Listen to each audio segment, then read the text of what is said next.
Joining me is the Secretary General of the Council of Europe, Alain Berset.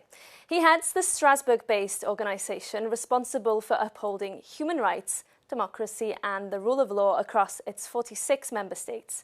A tough challenge at a time when these values are being challenged worldwide. So welcome to the show. It's a pleasure to have you. Thank you. Now, we're a few months into 2026 and it's really been dizzying in terms of geopolitical developments. You've spoken out about the US's actions from Venezuela to Greenland. Where does this new world order that's emerging leave Europe? You know, I think we are not used to experience this acceleration. You know, things are happening that would have been impossible a few years ago. And I think it's just a follow-up of different years, what I called a kind of perfect storm. You know, since many years, we are going from a crisis to another crisis. And it's very difficult to have perspective in this. And maybe, I'm not sure, but my impression is that 26 could be a kind of rupture. Strong rupture. What does it mean? It doesn't mean that it is the end of the world. It means that we are in a chaotic situation and probably we will have to organize some adaptation to see how we can really make sure that what we want to have as ways of living for our societies, for our continent will be strong in the future. And where does this leave the Council of Europe? Can Europe continue to be this beacon for democracy, rule of law in this new world order? Yeah, who else? You know, I mean, the Council of Europe comes from this very brutal history of the Second World War. And just after this, I mean, it was clear that if we want to live in a world where this never happen again, it's difficult to make sure that. But we had to start with organizing societies, the rights to have this convergence between European societies. And it is now in history about more than 75 years. But the Council of Europe was created exactly for those kind of tough times, what we also have now. And I think that more than before, today it is important to reaffirm the support that we have for this way of life. You were very vocal when Donald Trump was threatening Greenland. That's kind of been diffused slightly. Yeah. But I know you met with Donald Trump when you were previously the Swiss president during Donald Trump's first term. If you were to meet with him again today, how do you think that conversation would go?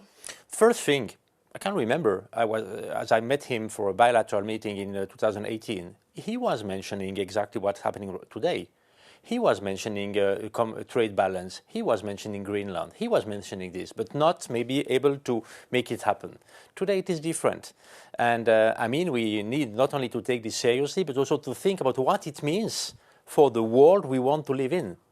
If we have strong allies trying or starting to threaten also sovereignty of European territory, what does it mean for the world we are living in? I think we must be strong, we must be united and to try to define together what we want to achieve together in 5 or 10 years, not only on defense issues, not only on commercial issues, but also about the values we want to see developing on the continent. So you do believe that transatlantic relationship has to be upheld? That is the future of Europe, or does it need to look elsewhere? You know, I'm quite sure that also, I think, what would be the alternative for the US if you think on the long term?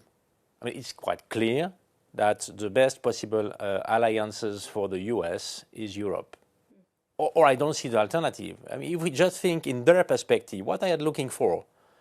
I mean, China, Russia, what would be stable in the long term? That's why I'm sure that it will remain a strong relation between US, North America and Europe. But in this kind of stress test that we have now, we must stay confident and clear and strong. I want to pivot to human rights. The convention, the European Convention on Human Rights, is a real cornerstone of your institution. It is. Is it facing a moment of reckoning? It is a living instrument. And when we see some tensions on the continent, when we see some tensions developing, it is absolutely logic. It is because it is an instrument that counts. It is logic that we have also some discussions about the system of the conventions, about what we want to develop together. You know, this European Convention on Human Rights, it is a major achievement of European societies over centuries. Really, you probably mentioned the discussion on migration. migration, it is an issue, it is a concern in, a majority of member states. It is then logic that we are able to take this, but we need to be able to do this properly and to channel this discussion for making it productive. So to be concrete, 9 EU countries have called on the court to review how it interprets the convention. You say it's a living instrument. Yeah. Does that mean it's open to reinterpretation? I think it is clear that migration is an issue and a concern in the majority of the member states. And if it is a concern, it is only logic that we are able to have some platforms where it is possible to address this at the political level.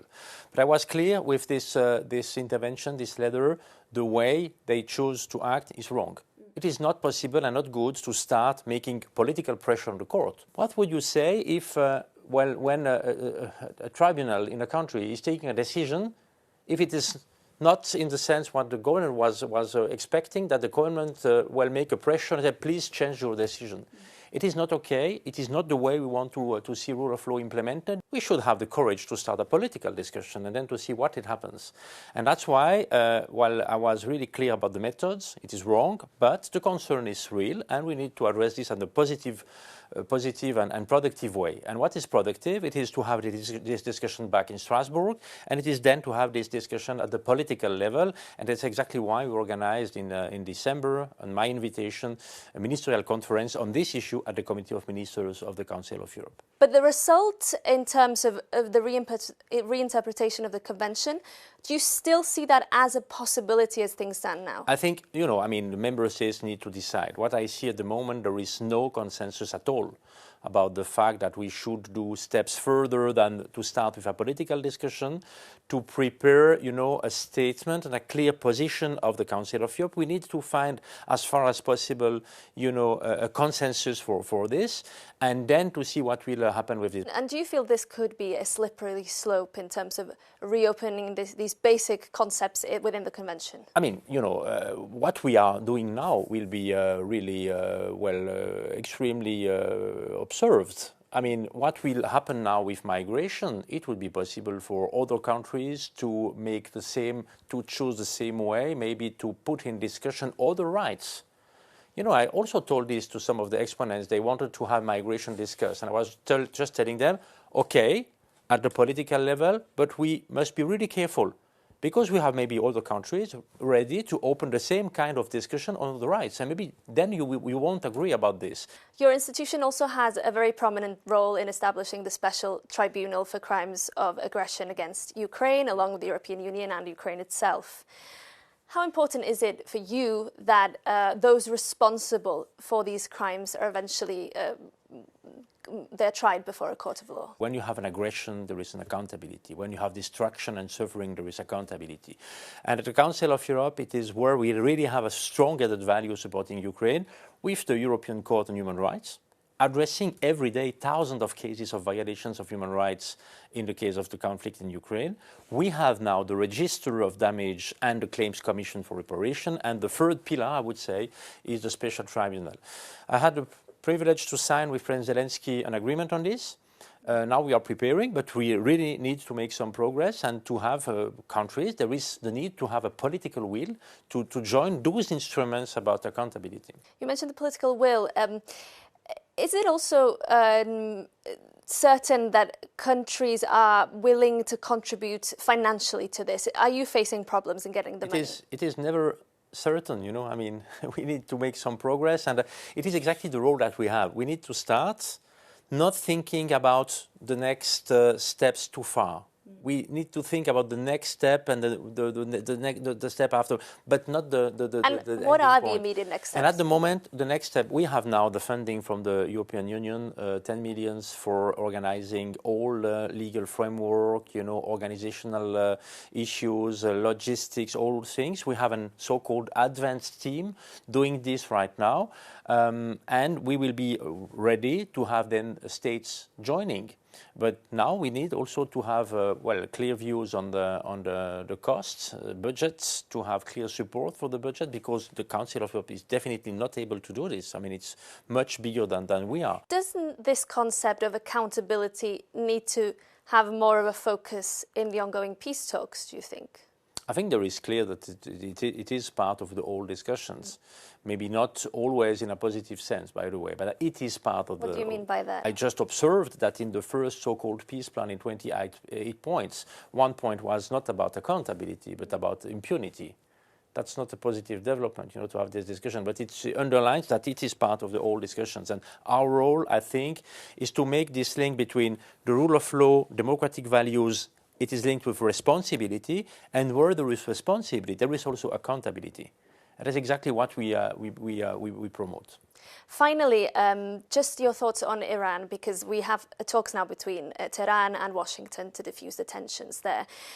How important are these talks also for Council of Europe members who are neighbouring countries of Iran? I mean, for us, it is really important on two different elements. The first element, it is not possible to be in favour of democracy and freedom of speech and freedom of demonstration, and then to see what's happening here and not to think it is a terrible, horrible tragedy. And the rights that we are promoting for the 46 members of the Council of Europe are the same that we should also promote in the rest of the world.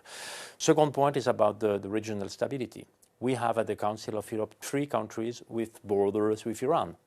And we have also an interest, it is also in our interest, in the interest of the member states, to be really aware about what's happening and to work on this stability, because this stability, at the end of the day, is the only thing we can really do in favor of populations.